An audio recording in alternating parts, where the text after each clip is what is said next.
Welcome to the channel, boys and girls. Well, mostly boys, or actually mostly men, or old men even. Plus some watch geeks and watch nerds.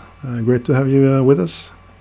So we're looking at this 70s Omega today. It's a day-date version, so most probably a 750 series movement. By turning the hands backwards, we can see if the week date changes. If it does, then it would be a 1020 series, but no, it is definitely 750 or 752. You see the time grapher is pretty okay actually, just needs a service, so let's just get going.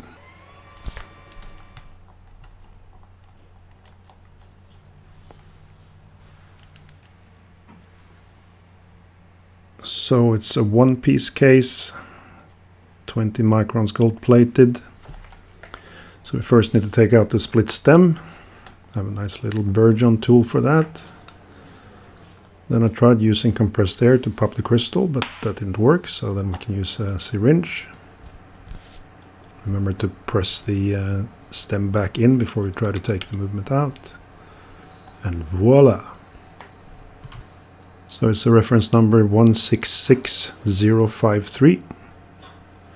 Now it would have been better if I had actually set the hands to where I wanted to have them to take the hands off before I took the movement out of the case, but yeah. Hindsight is at least 2020.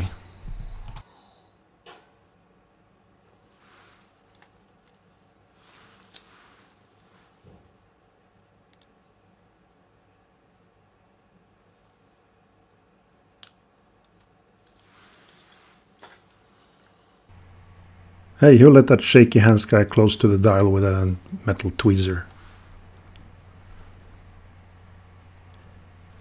Probably it's advisable to use either plastic tipped or even wood tipped tweezer for the dial, taking the hands off. Scratching a dial is really something you do not want to do.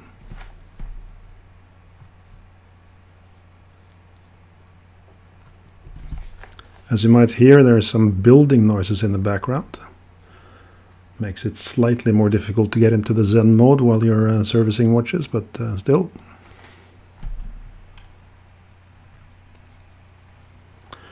The dial was a bit hard to get off, so one of the dial screws was actually a little bit stuck, so managed to get it out eventually.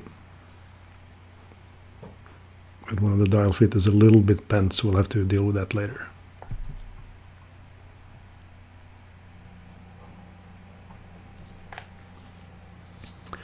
So what we'll do first is just assemble the calendar side, so that we can take the cannon pinion off and then take off all the wheels on the other side.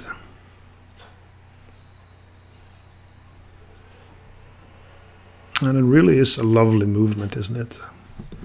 Just very high quality movements they made back in those days. Nowadays the whole business model is different with the watch brands. Back then they used the best materials they could find, and you can really tell that. It's quite common to see less wear actually on parts in old movements than in new movements. Because nowadays they use softer steel especially, that's good for machining, that doesn't wear the machines out. They polish it super well so that almost no friction, but then as soon as some wear starts to show, it often goes right through in just a matter of a few years. So a 5-year-old watch might have even more wear actually on the pinions, on the pivots, than a 50-year-old watch. So if you have an old watch, it's actually better most of the time to go to an independent watchmaker that specializes in vintage watches rather than to the brand itself. Because due to the business model, the brands tell their watchmakers to replace any part that shows any type of wear because they know it will wear through in a very short time. And they're going to charge you a lot of money for doing it.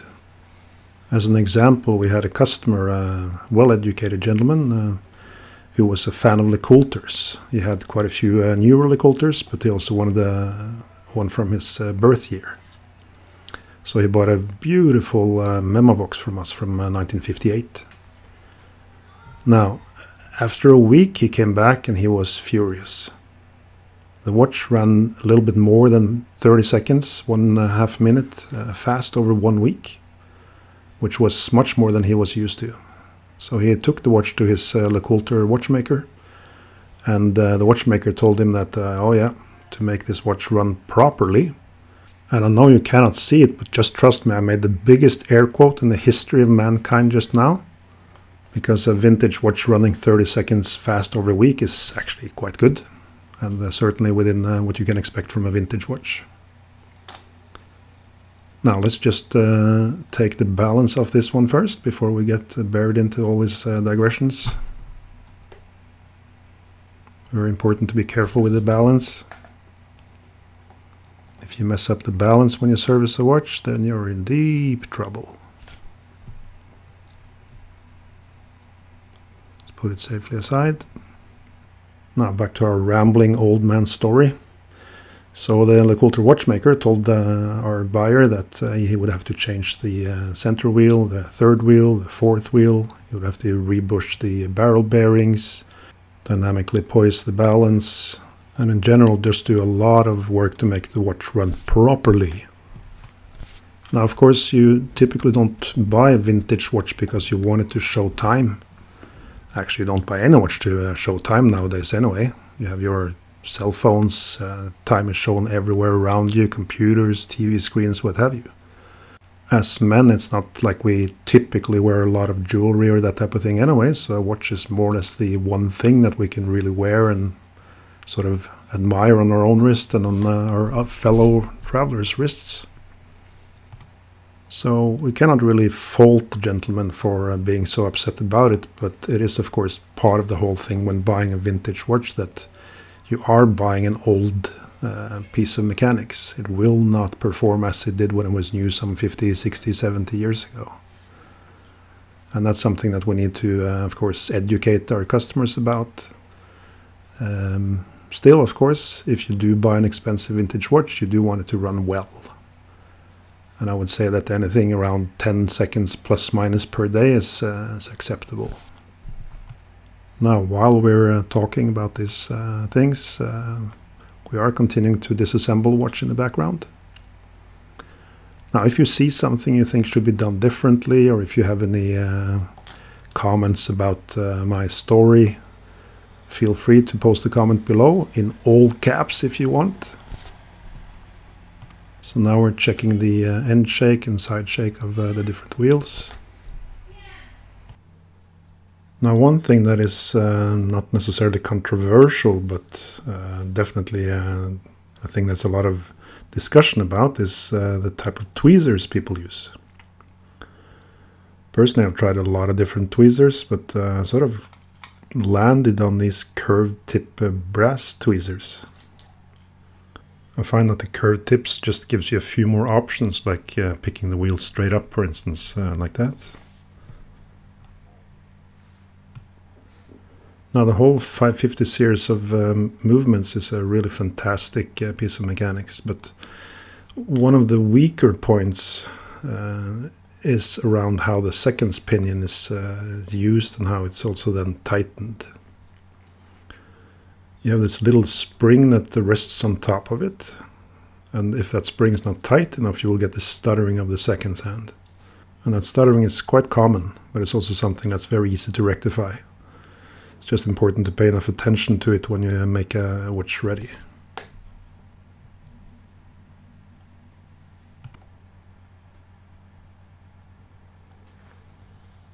Another key thing when it comes to taking good care of movements like this is also to make sure that you're using the right size screwdrivers, of course, but also that they're sharpened and wide enough for the screw slots. You could also argue that you should use pegwood to lift the bridges off.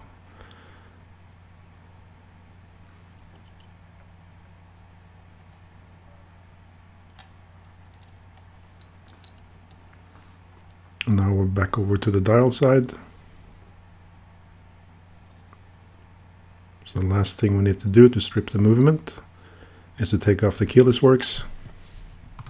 So we loosen the screws a little bit, and then we can sort of unhook the setting lever spring.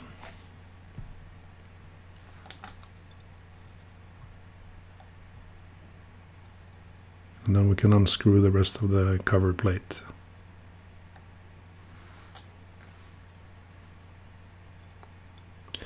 Now, one frequent thing that you struggle with, that I also struggled with, or maybe still struggle with, is where do the screws go? So what I had started doing quite early on, besides taking a lot of pictures, is also to put the screws in different compartments in the tray. So the tray most of us probably use have 6 compartments. And out of those 6, 2 of them are bigger than the rest. So what I decided to do quite early on was to use the 2 big ones for the automatic works and for the calendar works. And then have designated slots for the rest. So then I always know which screws belong to which part of the watch.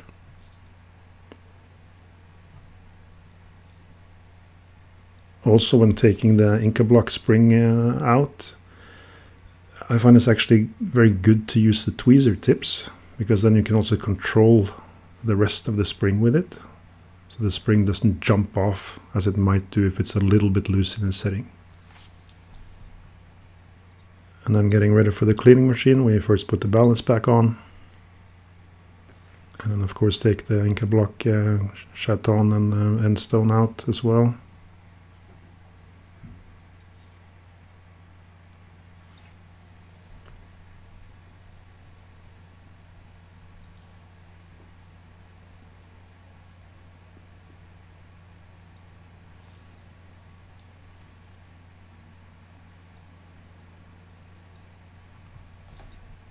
Fiddly, fiddly, fiddly. And it's nice to cut out all the failed attempts of doing things. Makes it look much more easy, huh? So now let's take the mainspring out of the barrel. See what it looks like inside. Doesn't look too bad, to be honest. And again, I like the curved tips of the tweezers.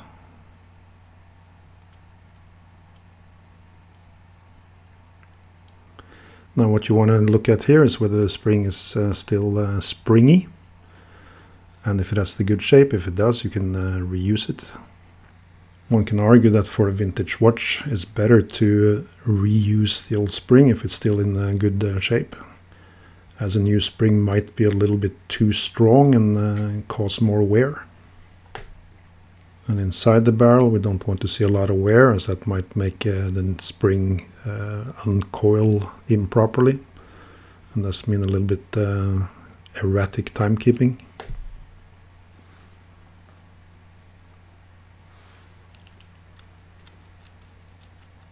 Swiss Play-Doh is certainly a good friend when it comes to cleaning these different parts. Rodico really is a commodity, so when it gets dirty just throw it away. You can pat a cake, knead it and stretch it and all those kinds of things, but it is commodity, so do throw it away when it gets dirty. Also important to peg the jewel holes. It's not to get the peg width through the hole, but to really take the crusted gunk away from the oil wells. The automatic module is also one of the weaker points in the 550 series, especially the reverser wheel, but also that little steel bearing for the driving gear for the ratchet wheel.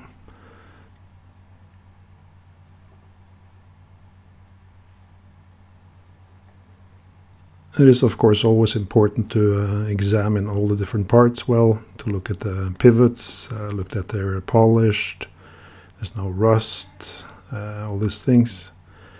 But all in all, the 550 series is just a very good, well-designed movement. The whole family, including the manual wind 600s and also the 750s, probably made some 10 million movements, so quite prolific to find still. Also a bit of a self-fulfilling prophecy that if you find a watch that is still running well today, then of course the movement will have to be very good if it's a 60-year-old watch. So again, we're examining all the parts as we take them out.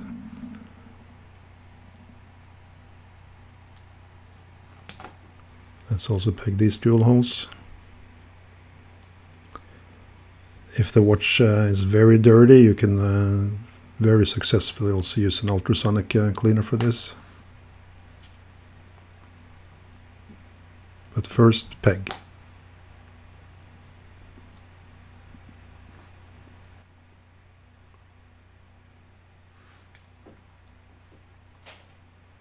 And then we have everything organized in a tray, ready for cleaning. So we just got the watch back from the cleaner with the balance on the main plate. That way the balance is safe as we clean the watch. And now we take the balance off again and store it securely.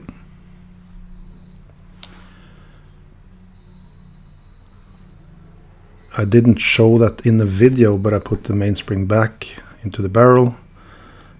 Put some braking grease along the edges of the barrel. And now I'm oiling the barrel arbor with the HP 1300. Not a lot needed, but a little bit, so we have a smooth operation.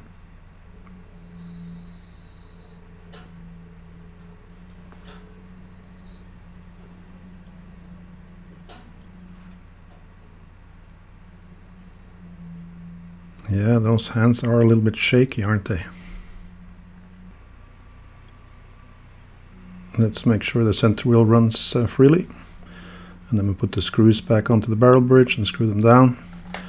As discussed in part 1, it's very important that we make sure we use the right size screwdriver, of course. And also that the screwdriver is sharpened. That it's wide enough for the slot so it doesn't come out and scratch the plate or anything else around it.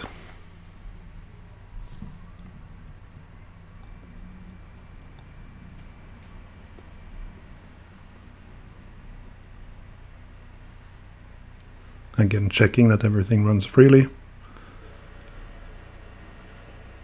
And then when I start building the train, most of the time it's good to start from the escape wheel. Depends a little bit on how the different wheels mesh together, but that's generally the best way to do that.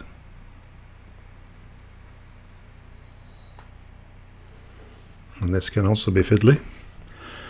I will admit I have a microscope, and I'm not afraid to say that I use it.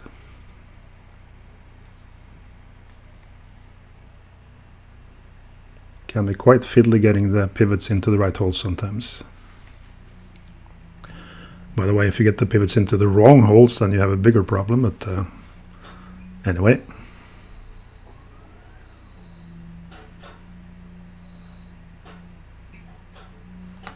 Again, make sure everything runs freely before you screw it down.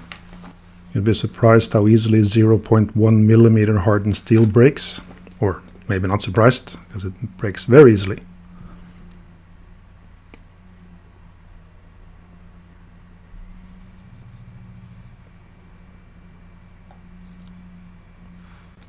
Now, a lot of people may say that obsessive compulsive disorder is a bad thing. But honestly, when it comes to checking the wheels running freely, it's not so bad.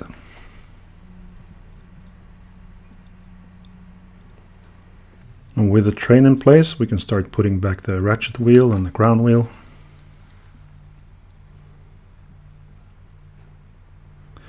It's quite common to find that the crown wheel is screwed down by a left-handed screw. That is necessary if the crown wheel directly rubs against the screw, because then it could unscrew the screw if it's a normal right-handed screw.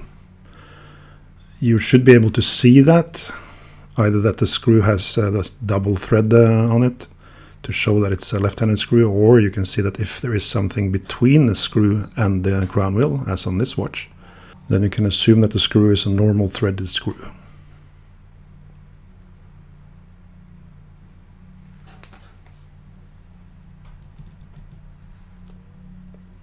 Now let's flip to the dial side.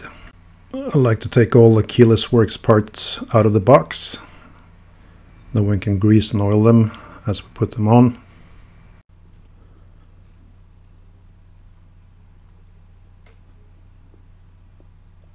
Shake, shake it, baby. Those are some mightily shaking hands. Shaking like a jelly leaf. Shaking like a virgin on her wedding night.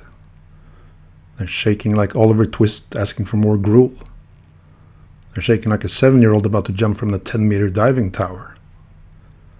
They're shaking like the school nerd about to ask the homecoming queen for a date. They're shaking like an alcoholic the morning after his birthday party.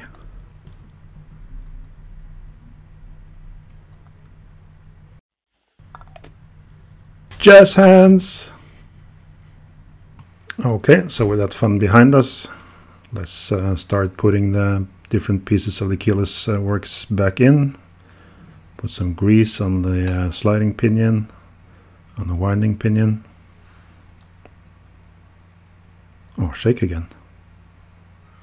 Jazz hands! Put some grease on the stem.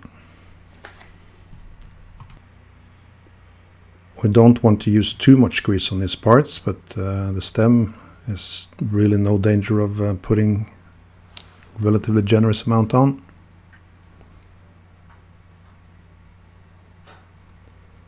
Then we put some HB 1300 on the different posts. And while we're at it, let's also put some HB 1300 on the oil sink for the center wheel so we can put the cannon pinion back on.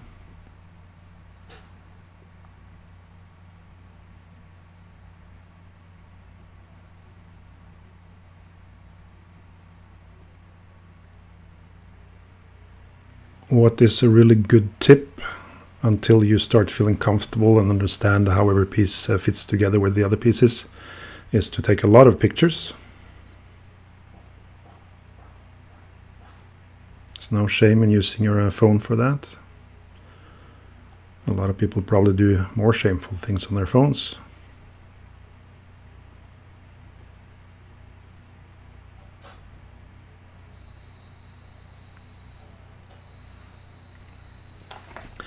Now, while we do this, let's actually be a little bit serious about this whole shaking hands thing.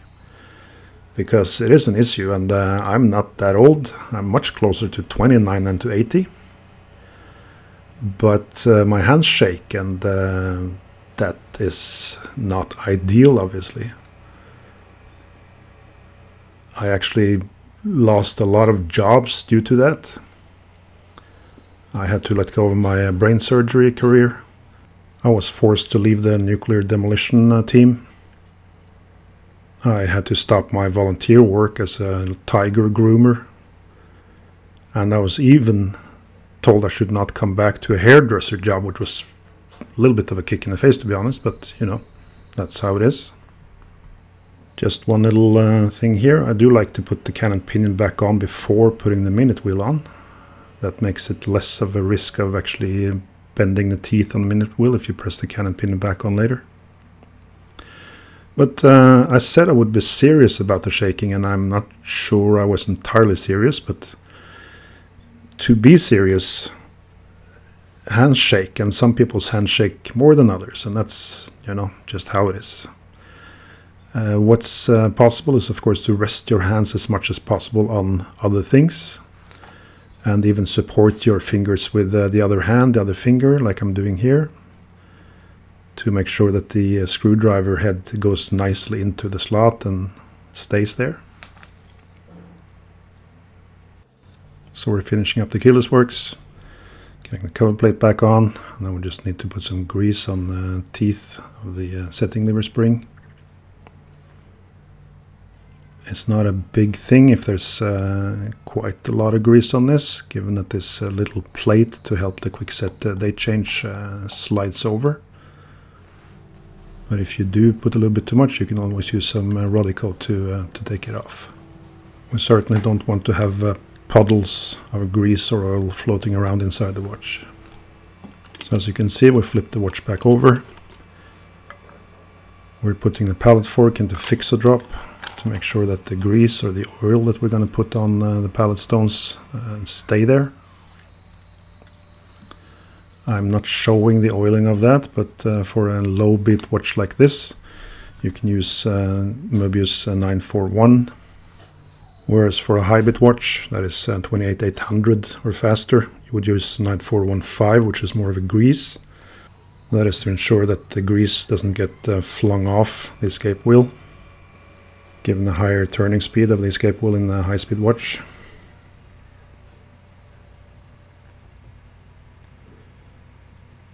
Now, as I said, I didn't show you the oiling of the pallet stones, but that is an important thing to do. Not only does it reduce wear, it also, of course, makes the watch run a bit smoother. Now, when you're servicing a watch with a split stem, to either wind it or unwind it, you can either do what I'm doing here, so putting a screwdriver on the ratchet wheel, or you can, of course, also use a replacement stem for the time being. Last thing to make this watch start ticking is to put the balance in. And it's a very satisfying moment, of course, when the balance starts rotating like that.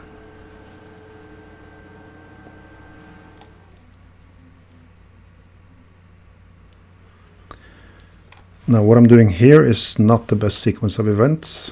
It would be better to put the second spinning in before you put the balance back in. Simply because it's held down by a small brass spring with an even smaller screw. And if that screw pings into the hairspring, it can potentially damage it. But if you have rock steady hands, then it's of course not a problem to do it afterwards. Or if you simply forget.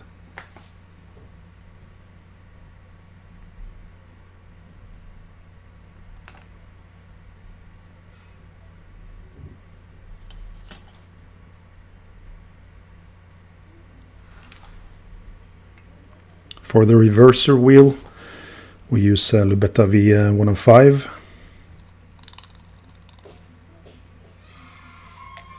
The reverser wheel is, as mentioned in part 1, one of the more delicate parts in the whole 550 family.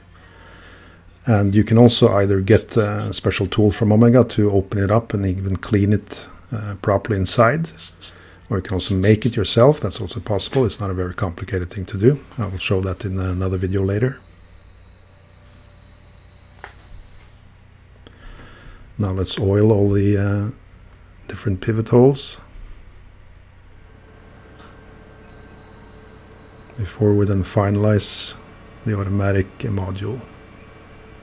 And this is also a place where it's a good idea to take a lot of pictures until you start knowing this very well. Because if you put one of these winding pinions upside down, for instance, your automatic module will not work.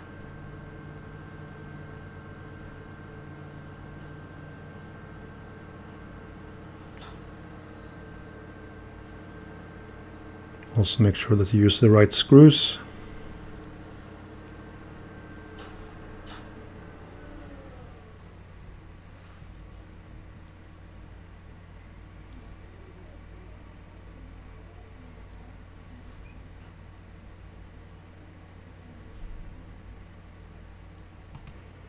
But you do sort of get in the zone when you're doing these things. I was on a training at the British Horological Institute, and there was a guy there who lost his temper frequently. Started shouting and getting into fights, more or less, arguments at least, with the trainer. And that is probably a relatively good indicator that this is not the job for you.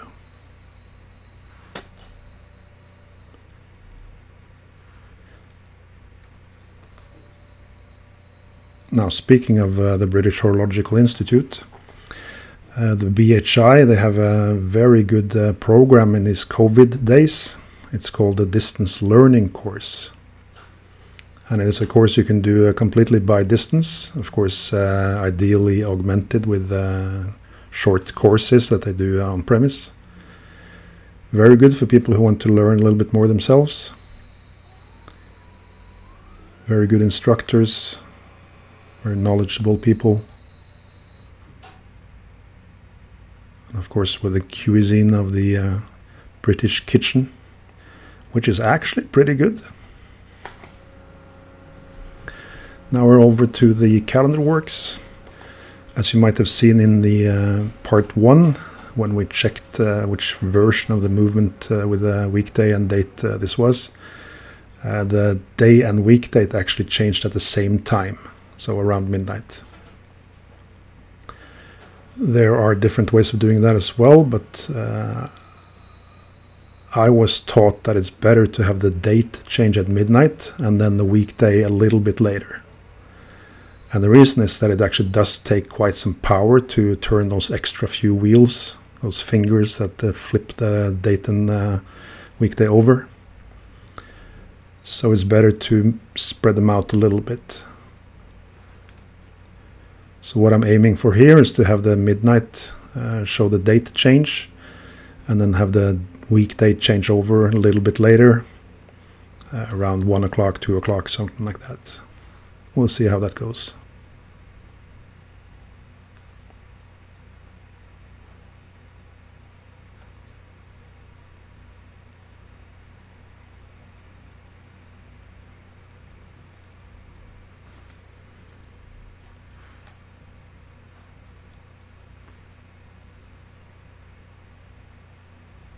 As noted before, OCD is a positive thing. So we're going to check again before we put anything else on that the date changes and that the weekday comes a little bit later. And also, as mentioned in part 1, one of the dial feet was a little bit bent, so we're just going to adjust that one a little bit with the tweezers. And then when we put the dial on, we will make sure that the dial hole is centered.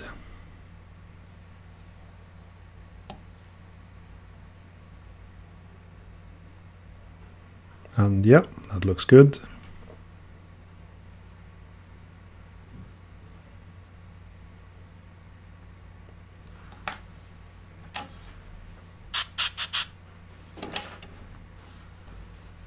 Then let's screw the dial screws back in. And before we put the hands on, of course, let's make sure now that we find midnight on the watch, which is when the date flips. We put the hour hand on 12, the minute hand on 12, and then the seconds hand.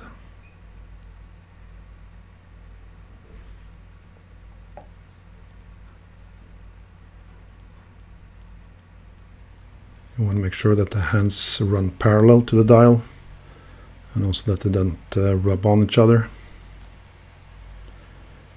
And the date should change around midnight, so it should be at least within 15 minutes, either before or after, and ideally within 5 minutes before or after. Of course, ideally on the second, but let's be realistic.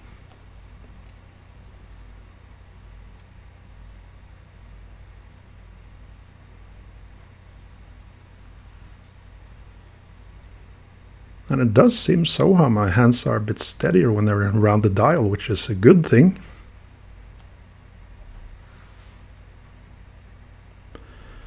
Let's check again for the minute hand. Yeah, no rubbing, running parallel. Let's check if the date changes around midnight. Yeah, we'll take that. Remove some of the marks from the hand press, if any. And finally the seconds hand. And with all the hands on, we can then check that they all run parallel to the dial, that the seconds hand doesn't stop on the minute hand, which is quite common to see if you're not careful.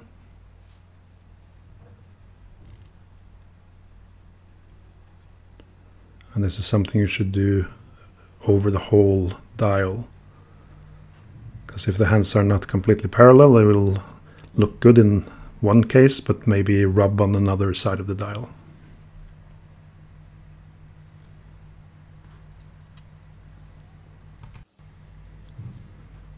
Now you might have noticed that I didn't put the rotor back on before putting the dial on. In this case, that's not a problem, and most of the time if you have a case back that you can screw on or snap on, that's the best way to do it. When it's a one-piece case, it's a little bit a question of how the crystal looks. For this watch, the crystal has a pretty thick ring inside it that we can rest the edge of the dial on, and that's relatively safe.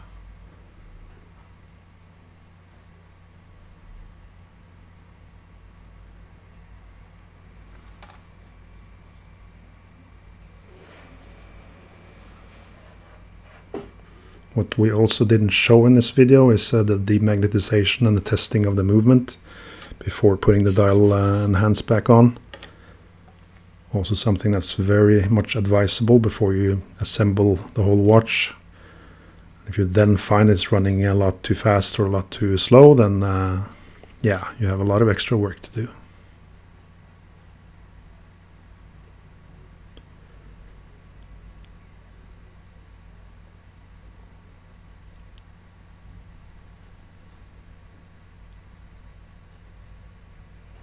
Some watches, of course, have a logo in the crystal, and Omega might be the best known for that. If you have an original crystal, as on this watch, then you want to make sure that the logo lines up nicely.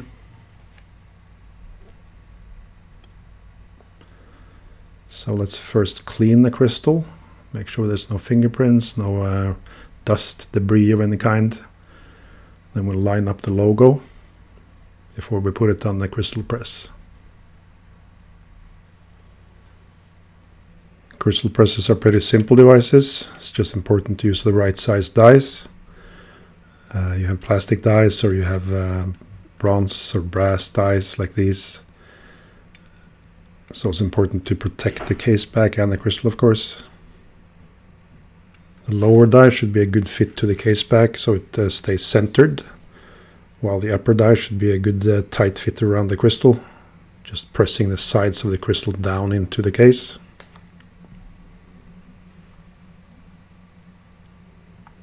We also use a bit of plastic to cover the crystal. Now the watch looks quite good. Let's just check the timing before we put the straps back on. And yeah, we'll take this. The beat error is a little bit higher than we like, but anything below 1.0 milliseconds is good enough. At least on watches where you have to manually adjust the position of the hairspring collet on the balance staff. If you have easier ways to set beat rate, then sure, you can try to get it down to 0. And then the watch is all ready. Looks quite handsome. We could give it a little polish, but I prefer not to actually polish the case with a polishing machine or anything much harder than just a cloth like this. And that completes the reassembly. Thanks so much for watching. Hope you enjoyed this. If you like it, then please click like and subscribe below. We'll be back shortly. Until then, ta-ta.